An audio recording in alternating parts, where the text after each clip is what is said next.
Dalje, treća stvar koja čovjek uvodi u džennet jeste gradnja džamija. Gradnja džamija.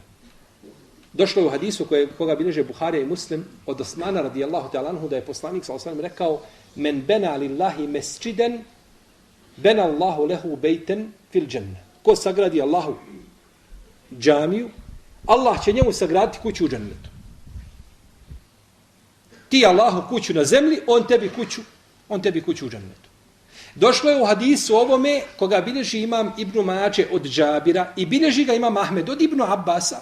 I hadis je vjerodostojan da je poslanik sallallahu alejhi ve sellem rekao: "Men bena lillahi mesđiden walau kamafhasi qatatin li baydiha bana Allahu lahu baytan fil džennet."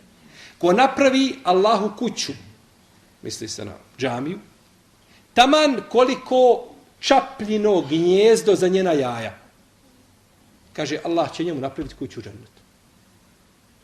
Koliko god da bilo to malo i koliko god da bilo mizerno u tvojim očima, Allah će tebi zbog toga napraviti kuću u džennetu.